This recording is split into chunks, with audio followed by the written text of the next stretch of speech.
여러분도 한 번쯤 본인의 삶이 무의미하다고 생각해 본 적이 있지 않나요? 남들은 다들 행복하게 잘만 사는 것 같은데 나는 왜 이러지? 하고 말이에요. 그건 여러분의 삶이 정말 무의미해서가 아니라 삶 자체가 무의미하기 때문일 거예요. 여러분의 탓이 아니란 거죠.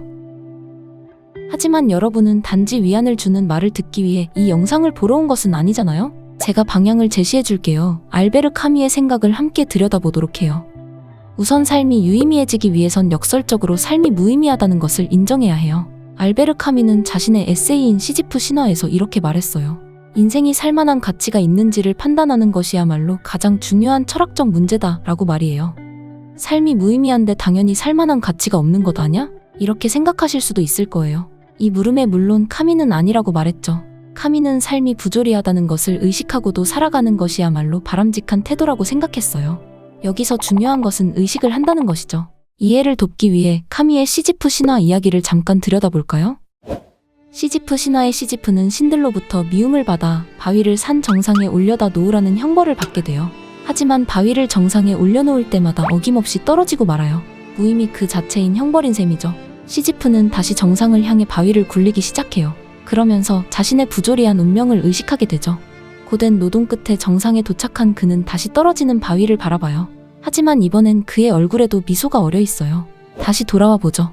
여러분, 만약 시지프가 자신의 부조리한 운명을 의식하지 못했다면 어땠을까요? 그럼 그것 자체로 과연 행복했을까요? 물론 행복했을지도 모르죠. 모르고 사는 게 낫다는 말도 있잖아요. 하지만 저는 그것 자체로 무의미에서 벗어났다고 생각하진 않아요. 단지 모르고 사는 것일 뿐. 마치 어항 속에 있는 물고기가 자신의 운명이 어항 속에서 죽어간다는 것을 모르는 것처럼 말이죠. 그것이 행복하게 느껴진다면 그것으로 된 거겠지만요.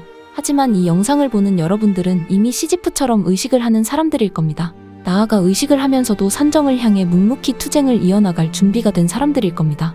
그것이 우리가 할 수 있는 최대한의 반항이기 때문에 그렇게 여태까지 잘 살아온 것이겠죠. 카뮈는 말했습니다. 인간 조건에 절망한다면 겁쟁이지만 그렇다고 희망을 가진다면 그 또한 바보다. 그렇습니다. 그저 주어진 것이 인간 조건이라면 받아들여야 할 뿐이지 절망하거나 희망을 가지거나 할 필요는 없는 거예요. 시지프처럼 말이죠. 만약 시지프가 형벌이 끝나길 희망했다면 그는 곧 체념하고 말았을 겁니다. 희망이란 체념과도 같은 말일 테니까요. 여러분은 어떤가요?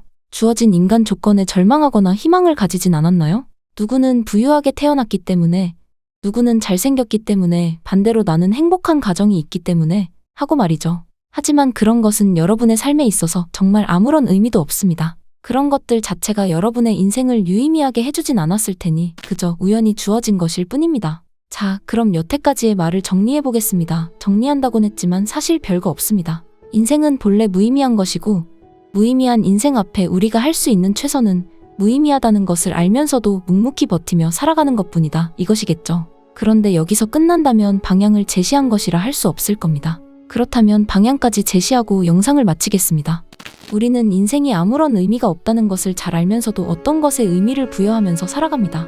종교나 신념 혹은 부와 명예, 가정과 행복 등이 그러한 예겠지요.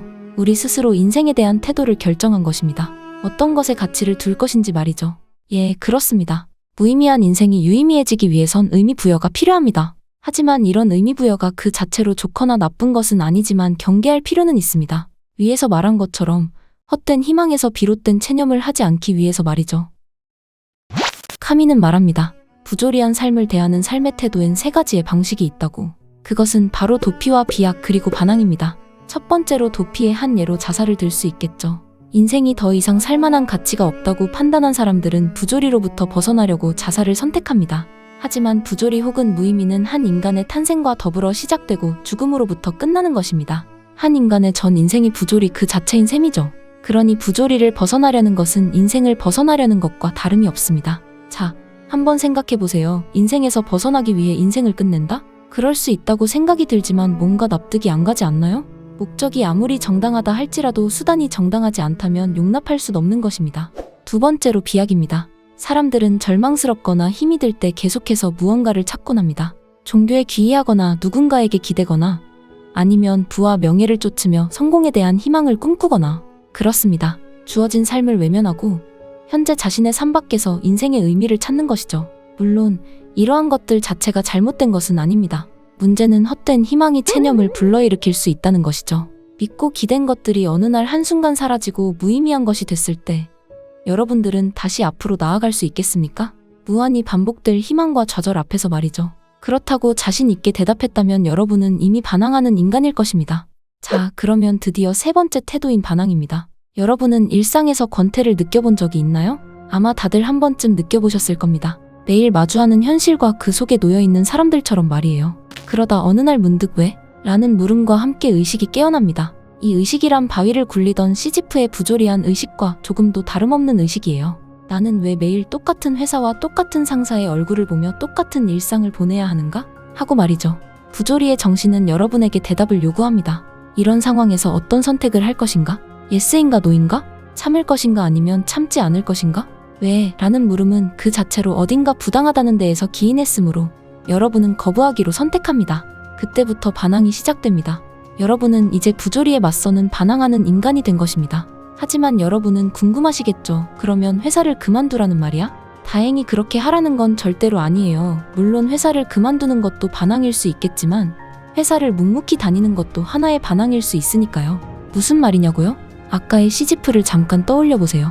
맞아요. 시지프의 반항은 자신에게 주어진 부조리한 운명에 맞서 의식한 채로 묵묵히 바위를 굴리는 것이었어요. 시지프의 행복한 미소 자체가 반항의 증표였던 셈이죠. 마찬가지로 여러분은 삶이 부조리하다는 것을 의식하고도 묵묵히 삶을 향해 나아가는 또 한 명의 시지프가 된 것이죠. 반항의 중요한 명제는 어디까지나 주어진 현재의 삶 속에서 하지만 있는 그대로의 삶은 거부한다는 거예요. 그 한가운데엔 삶을 분명하게 직시할 줄 아는 명징하고 강인한 의식이 자리 잡고 있죠. 자, 여러분 어떠세요? 아직도 삶이 무의미하게 느껴지나요? 네, 맞아요. 물론 변함없이 무의미하게 느껴질 겁니다. 다시 현실로 돌아가면 좌절과 방해가 따르겠죠. 행복한 시지프 따윈 떠오르지 않을 수도 있고요. 하지만 이제 여러분은 정답을 누구보다 잘 알고 있어요. 우리들 내면에선 알 수 없는 무언가가 꿈틀거리기 시작합니다. 장담컨대 어느 날 여러분 자신의 마음속에서 꿈틀대던 벌레 한 마리가 여러분을 기다리고 있을 거예요. 그러다 마음속을 다 긁어먹으면 꿈틀대며 나오겠죠. 그 벌레의 이름은 다름 아닌 열정입니다. 좌절하며 곧 다시 한번 나아갈 여러분의 강인함과 열정에 미리 박수를 보냅니다. 아무런 의미가 없는 이 땅 위에서 순간이지만 반짝일 여러분들을 위해